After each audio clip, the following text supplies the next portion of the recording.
छत्रपति शिवाजी महाराज की, छत्रपति शिवाजी महाराज की जय भवानी, जय शिवाजी, जय भवानी, जय शिवाजी, जय गौ माता की, जय गौ माता की, जय गौ माता की, जय हिंदू राष्ट्र, जय हिंदू राष्ट्र, जय हिंदू राष्ट्र। जय हिंदू राष्ट्र।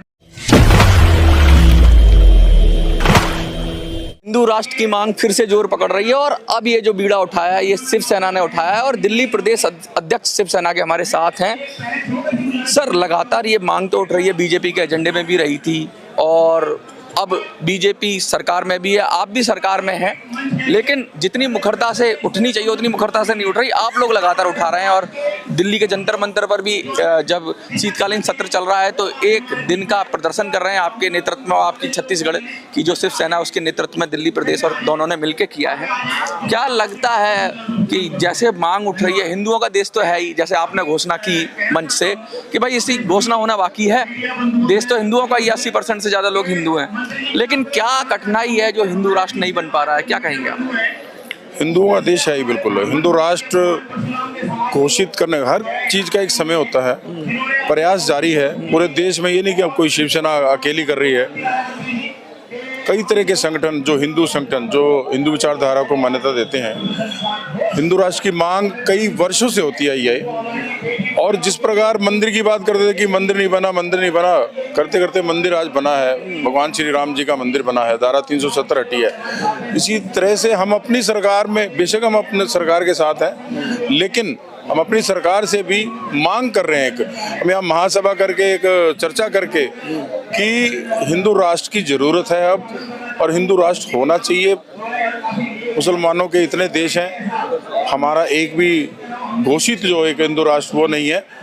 बेशक हम यहाँ पे 100 करोड़ के आसपास के हिंदू हैं, 100 करोड़ से ऊपर ही हैं, लेकिन जब तक ये संवैधानिक रूप से हिंदू राष्ट्र घोषित नहीं होगा तो देश में कई तरह की समस्या इस तरह से चलती रहेंगी और हिंदू अपमानित होता रहेगा। लगातार आपकी टीम जंतर मंतर में प्रदर्शन करती रहती है, एक से एक योद्धा हैं आपकी टीम में और आपकी टीम वो है, मैं लगातार देख रहा हूँ कई सालों से इस मांग को उठा ही रही है, सरकार में शामिल है। तो जंतर मंतर और जो जनता का माध्यम है या आपका जो सड़क का माध्यम है उससे तो विचार उठ ही रहा है। संसद में क्या प्लानिंग है? कुछ सांसद आने की भी बात हो रही है आज, और संसद में आपकी क्या प्लानिंग है? कैसे आपकी टीम और आपकी पार्टी इसको आगे ले जाएगी और दिल्ली प्रदेश में आपकी क्या योजना है?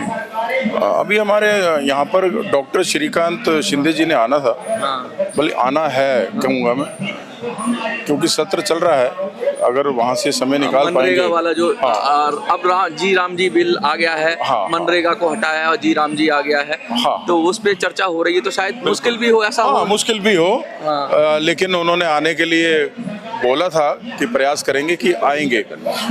और डॉक्टर अभिषेक वर्मा जी भी थोड़ी देर में पहुंचेंगे, जो हमारी पार्टी के मुख्य राष्ट्रीय समन्वयक हैं, और थोड़ी देर में वो कंफर्म पहुंच रहे हैं डॉक्टर अभिषेक। ये जो ऊर्जा है, ये जो एनर्जी है, जो आपके ज़्यादातर युवा हैं आपकी टीम में और सब एकदम एनर्जी से भरे हुए हैं, और मैंने देखा है कि कहीं भी कोई हिंदुओं से जुड़ा मामला होता है तो शिवसेना सबसे आगे रहती है, लेकिन आगे रहती है तो नुकसान भी उठाती है। तो इसके लिए क्या सेफगार्ड करेंगे? क्योंकि कभी कभी ऐसा हो जाता है कि सेहरा तो किसी और के सर बन जाता है और काम आप लोग करते हैं। बिल्कुल, शिवसेना एनर्जी का ही दूसरा नाम है।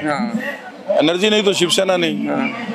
तो हमारा काम करने का तरीका थोड़ा अलग है, जो कहते हैं वो करके दिखाते हैं उसी शैली में, जैसे कि सरदेव बाला साहब ठाकरे कहा करते थे कि भाई जो कह दिया वो करना ही है, पत्थर की लकीर।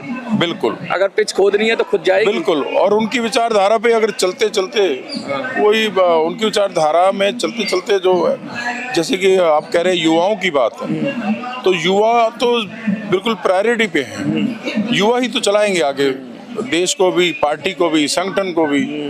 तो डिसीजन लेने में देर नहीं लगाते युवा, इसलिए हमारे साथ युवा ज़्यादा जुड़े हुए हैं। छत्तीसगढ़ के तो लीडर हैं ही हैं, दिल्ली का क्या प्लान है भाई? दिल्ली में अब विधानसभा चुनाव तो दूर है खैर दिल्ली में, लेकिन फिर भी आपका क्या प्लान है दिल्ली में? शायद जो पार्षद का अभी चुनाव होगा, उससे पहले पार्षद का चुनाव आएगा, फिर विधानसभा आएगा। आगामी जो निगम का चुनाव आएगा उसमें बिल्कुल शिवसेना दिल्ली में चुनाव लड़ेगी, दमखम के साथ। बिल्कुल दमखम के साथ लड़ेगी और भारतीय जनता पार्टी के साथ मिलकर लड़ेगी। मैं ये नहीं कहूँगा कि अलग से लड़ेगी। नहीं, छोटा भाई बड़ा भाई वाली बात होती है, लेकिन सीट नहीं मिलती ना, समझौता नहीं हो पाता। इस बार पूरा आप दिखाएंगे कि भाई कभी एक समय होता था सरदेव बाला साहब ठाकरे जी के जब समय था तो महाराष्ट्र में भाजपा कभी कह देती थी कि हम आपके छोटे भाई हैं, शिवसेना बड़ा भाई है। तो आज बीजेपी बड़ा भाई है, इसमें कोई मतलब किंतु परंतु नहीं है। तो शिवसेना छोटा भाई बन के तो भाई का हक दिला दोगे? जैसे माननीय एकनाथ शिंदे जी पहले सीएम थे, अब डिप्टी सीएम है। फडणवीस जी डिप्टी सीएम थे, ये तो आज सीएम है। कहीं ऐसा ना हो शिवसेना का सीएम हो जाए दिल्ली में, ये कह रहे हो आप? भाई एक रहने चाहिए बस। अच्छा, भाई एक रहना चाहिए। महत्वपूर्ण ये नहीं है कि बड़ा भाई छोटा भाई, संकेत बहुत गहरा है इसमें आपकी बात में। भाई एक रहने चाहिए, तभी हमारी ताकत बढ़ेगी और हम आगे बढ़ेंगे, हर तरह से आगे बढ़ेंगे। शिव सैनिकों को क्या संदेश देना चाहेंगे जो देखेंगे चैनल के माध्यम से? शिव सैनिकों को मैं बल्कि सभी को एक संदेश देना चाहूँगा कि जब तक हम अपने जो मेन हमारा जो सनातन धर्म है वो बचेगा तो देश बचेगा। सनातन धर्म, हिंदू धर्म कह लो या सनातन धर्म कह लो, वो बचेगा तो देश बचेगा। अगर उसी संबंध में मैं आपको कहूँगा कि गाय माता को बचाएं हम। गाय माता को राष्ट्र माता घोषित करने का मतलब यही है। गाय तो सभी सम्मान करते हैं गाय माता का, चाहे वो किसी भी पार्टी का हो, लेकिन जब एक दर्जा मिल जाएगा सम्मान का तो सरकारें उस तरफ ध्यान अधिक देंगी। और फिर हर किसी को जो उठ के कह देता है, कभी गोबर कभी कुछ, गोबर भक्त ऐसे शब्द भी उल्टे सीधे बोलते हैं गाय के लिए। और दिल्ली सरकार से भी मैं मतलब हालांकि हम भी सरकार के साथ हैं, लेकिन मैं फिर भी एक प्रार्थना करूंगा दिल्ली की सीएम को कि जो ये सड़क पे जगह जगह गायें एक आवारा पशु की तरह घूम रही हैं, क्योंकि ये कोई पशु नहीं है हमारे लिए, तो एक माँ का दर्जा देते हैं गाय माता को। इधर उधर बहुत सारा इन कहाँ, बिल्कुल इस बात का ध्यान रखें।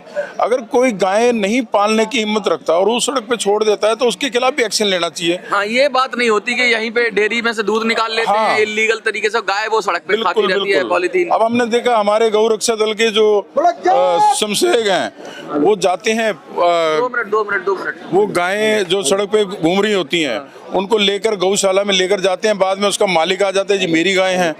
तो अरे तुम्हारी गाय है तो तुम उसका ध्यान रखो, सड़क पे क्यों छेड़ रहे हो? तुम अपना उसको खिलाओ पिलाओ, अपने घर में रखो। इस पर भी कानून ऐसे सड़क, हाँ कानून होना चाहिए। गाय को भी चोट लग जाती है, चलाने वाले गाड़ी सवार या जो है। जब ये राज्य माता का दर्जा मिल जाएगा तो एक भावना अपने आप में और एक डर की भावना भी लोगों में रहेगी कि भाई कि कानून हो जाएगा कि हम गाय का हमने ध्यान रखना है। ऐसे ही राष्ट्र माता घोषित करें ताकि पूरा देश गाय को माने। जब और चीज़ें हो सकती हैं तो गाय माता को राष्ट्र माता का दर्जा भी मिलना चाहिए। तो ऐसी हमारी मांग है यहाँ पर। बाकी दूसरा विषय हिंदू राष्ट्र का है। हिंदू राष्ट्र के बारे में मैंने आपको बता ही दिया कि 100 करोड़ हिंदुओं का देश है, तो 100 करोड़ से भी ज़्यादा ही होंगे, तो ज़्यादा ही हैं, तो हमारा अधिकार है। और मोहन भागवत जी ने तो कह दिया कि मुसलमान भी हिंदू हैं, सब हिंदू हैं, पूरा देश ही हिंदू है, क्योंकि ये कोई रिलीजन की बात नहीं है। तो हिमालय से लेके और हिंद महासागर तक जो भी है, जो एरिया है, हिंदू है। पहले हिंदू से पहले कुछ था ही नहीं ना, सनातन से पहले तो कुछ था ही नहीं। तो सभी लोग तो बाद में ही तो आए हैं, या कन्वर्ट हुए हैं, जो भी कहें। हमारे देश में मुसलमानों को कन्वर्टेड मुसलमान बोल देते हैं, लेकिन विश्व की बात करें तो सबसे पहले हम ही तो है, हमारे बाद ही तो है सारे पास, सभी देश बाद में बने हैं। तो ये भी बहुत बड़ी बात है कि वैदिक संस्कृति कितनी पुरानी है, इतिहास मिलता है, 4-5 हजार साल पुराना वेदों का भी इतिहास मिलता है।